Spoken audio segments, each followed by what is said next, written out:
فيجي واحد خاين بقوه السلاح يغتصب منك ارادتك، يغتصب منك بيتك، يغتصب منك ابنك وبنتك، فما تستغربش انه يغتصب منك ارضك وتلقى ناس برضه بتسقف له. اوعى تثق في قضاء او في محكمه او في حد هتلجأ له تقول له انقذني وهو شريك له مصلحه معاه، هيحكم له. بيبقى شكلك بايخ ومغفل بالظبط لما تمشي ورا واحد ويضحك عليك وانت عارف انه بيضحك عليك. ولا ايه يا عم ممدوح يا حمزه؟ ممدوح حمزه النهارده بيقول مصير السيسي مرتبط بقضيه تيران وصنافير. يعني ايه؟ الخبير الهندسي ممدوح حمزه بيقول ان احاله مجلس الوزراء لاتفاقيه تيران وصنافير الى مجلس النواب ده مرتبط بمصير السيسي. وبيقول لموقع مصر العربيه لو جاءت حركه شعبيه بمحاكمه ثوريه سيكون لمجلس الوزراء الذي وافق على التنازل على جزر تيران وصنافير نصيب الاسد في الاشغال الشقه المؤبده وينافسوا بعد كده البرلمان. وانا اتوقع مصير السيسي وحكومته مرتبط بمصير جزر تيران وصنافير. دي تصريحات ممدوح حمزه اللي كان بيسقف لعبد الفتاح السيسي وبيقول عليه ذكر وبطل والبلد محتاجه واحد عسكري. طب يا عم حمزه الله يكرمك ويجزيك خير. طب عم احمد النجار رايه ايه؟ يا حاج احمد ايه اخبارك؟ اهو قدامك احمد النجار عن تيران وصنافير احضروا لحظه انفجار الشعب بتاع الاهرام. رئيس مجلس اداره مؤسسه الاهرام بيستنكر وبيقول ان احاله مجلس الوزراء اتفاقيه تيران وصنافير الى مجلس النواب مش صح. وقال في مقاله اليوم بحكم التاريخ والجغرافيا والارتباط الاستراتيجي تيران وصنافير مصريتان. وتابع توالى اعلان المسوخ والشراشيح محاوله تدمير وعي الامه بوطنها وبقدسيه ترابها واحدثوا تشويشا لدى البعض، لكن براهين المدافعين عن حصون وتفاصيل الوطن واحكام القضاء التي اكدت مصريه الجزيرتان او الجزيرتين استعاده الوعي لهؤلاء. واصبح التنازل عن ارض الوطن عار زي ما بقول واحدا فاصلا بين صمت الشعب على كل المشاكل الاقتصاديه من اجل الاستقرار وبين لحظه الانفجار. ده مين؟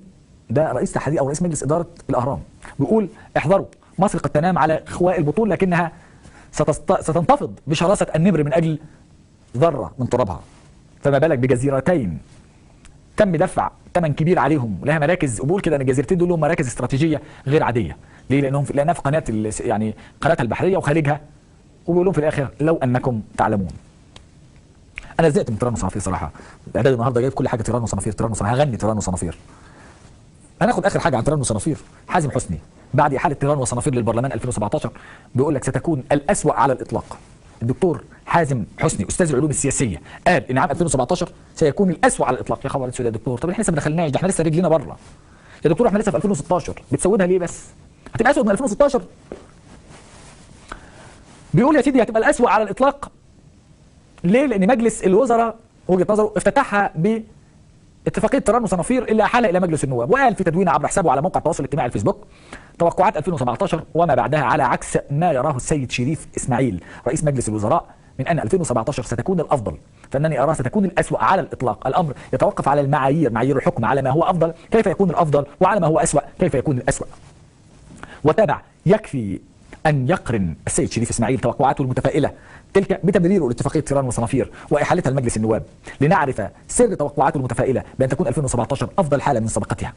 ولنعرف أيضا سر توقعاتي بأننا ننتظر العكس تماما، فطريقنا ليس واحدا، علامات الطريق ليست واحدة. وأضاف لكنني متفائل بحذر بالنصف الثاني من 2018 رغم الخراب الذي سيحدث في 2017 ورغم سياسة الأرض المحروقة التي ينتهجها النظام قبل رحيله بكل هذا الإصرار والعناد الذي لم يعد يخفى على أحد. متفائل ب 2018 النص الثاني، يعني بعد ما السيسي يمشي رأيه، يعني شايف ان السيسي هيمشي. السيسي مثبت فيها يا دكتور. يا دكتور اللي جيب انقلاب وزور وقتل وعمل ده كله ما هيمشيش بالسهل كده. يا دكتور ده مفصل كل حاجه في البلد على مقاسه. يا دكتور مبارك جنبه ديمقراطي والله. يا دكتور انت متفائل انه هيمشي عادي كده؟ هيجي في 2018 في النص الثاني يقول لهم سلام عليكم ويمشي، فيوم البلد حالها يتعدل. السيسي ما يمشيش الا بطريقتين، لا ربنا ياخده ويريحنا منه باي طريقه بقى، يعني باي طريقه. اديني كده الخبر اللي بعده. اديني الخبر اللي بعده عشان بس اهو ده السيسي قبل ما تقرا الخبر كده اهو حد من اللي وراه دول كده يعني يخلص عليه بانقلاب بقى مش عارف ايه. ما هو اللي جايب انقلاب يمشي بانقلاب ممكن، او ربنا يخلصنا منه كده لوحده، او تقوم عليه ثوره. السيسي مش هيمشي لوحده، ما يجيش يقول لك انا كفايه بقى وبتاع وشايب النعناع. لا لا، السيسي هيفضل كده كاتم على نفسك ونفسنا جميعا بيفسر كل حاجه في البلد. ده جايب انقلاب يا جماعه، هو حد بيعمل انقلاب عشان يديه لحد تاني؟ ايه يا جماعه؟ ده الراجل ده زي ما الخبر ده بيقول السيسي يطيح بنصف قاده الجيش من مناصبهم، ده اطاح بنصف قاده الجيش منذ انقلاب 2013 في يوليو. الخبر اللي في العرب 21 بيقول اطاح رئيس الانقلاب عبد الفتاح السيسي باكثر من نصف اعضاء المجلس الاعلى للقوات المسلحه، اعلى هيئه عسكريه في مصر، حيث يجري كل فتره حركه تغييرات تشمل عددا من كبار قاده الجيش ليصبحوا بموجبها خارج تشكيل المجلس العسكري، وفي الوقت ذاته يتم تعيين معظمهم في وظائف استشاريه او فنيه او حكوميه ولا قيمه او تاثير على الاطلاق داخل طبعا المؤسسه العسكريه.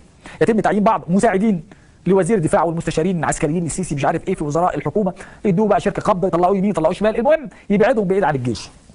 طيب ابرز قاده الجيش الذين اطاح بهم السيسي عقب انقلابه العسكري في 2013 مثلا في 12 اغسطس 2013 قبل الفض بيومين عمل ايه؟ اقال قائد قوات الدفاع الشعبي والعسكري اللواء العربي السروي. العربي السروي ده قال له مع السلامه مش عايزك. راح عينه محافظ السويس. تمت الاطاحه به ايضا من منصب المحافظ في 25 ديسمبر 2015. كفايه عليك يا اسطى اركن جنب اخواتك.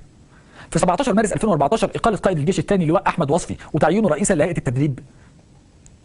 دي طبعا كانت ضربه كبيره جدا لاحمد. احمد اتصدم. احمد وصفي اللي كان بيقول لك انت شفت الفريق السيسي علق نجمه زياده، شفته بقى رئيس، لو بقى رئيس او علق نجمه زياده يبقى ده انقلاب. يا فتك يا ذكي يا اسكي اخواتك، اهو علق نجمه وبقى مشير وطيرك وداك رئيس هيئه التدريب بعد ما كنت رئيس الجيش الثاني، وراح بقى رئيس جمهوريه يا سيدي. انقلاب ولا يا باشا؟ بعد كده احاله رئيس هيئه تدريب القوات المسلحه اللواء ابراهيم نصوحي للتقاعد.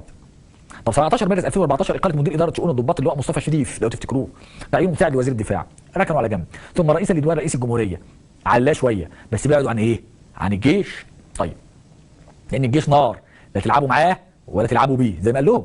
حلو. في 17 مارس 2014 اقاله قائد المنطقه الجنوبيه اللواء محمد عرفات وتعيينه رئيس لهيئه التفتيش. دي في 30 يونيو بقى ذكرى انقلاب 30 يونيو بس في 2014. اقاله رئيس الهيئه الهندسيه اللواء طاهر عبد الله طه وتعيينه مساعد لوزير الدفاع، على طول مساعد مستشار مساعد. برضه في 30 يونيو 2014 اقاله قائد المنطقه الشماليه يعني الجنوبيه والشماليه العسكري اللواء سعيد محمد عباس وتعيينه مدير لسلاح المشاه. برضه في 30 يونيو اقاله المتحدث الرسمي باسم القوات المسلحه جاذب الستات الواد العسليه العقيد احمد علي وتعيينه سكرتير لمعلومات برئاسه الجمهوريه، ثم ملحقا عسكريا باحد السفارات الاجنبيه.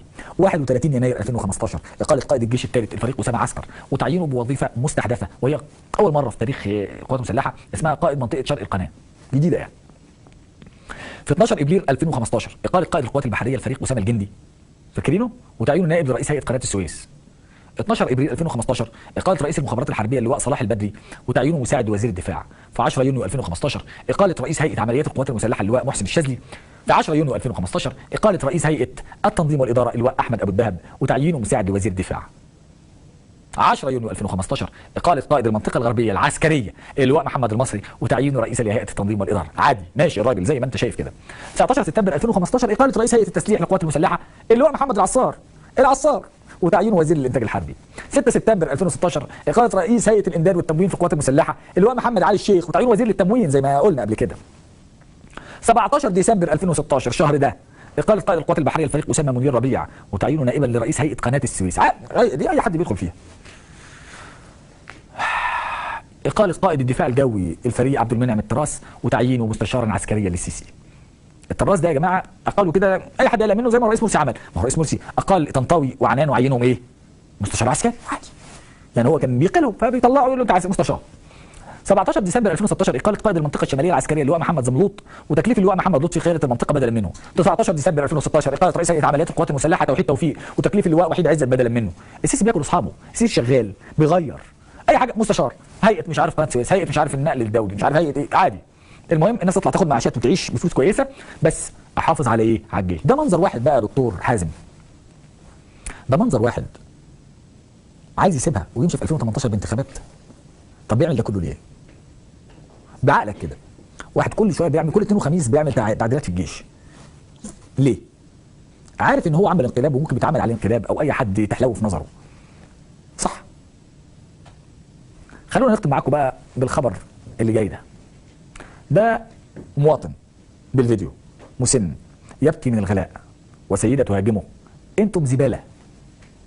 تعالوا نشوف المسن قال ايه ونرجع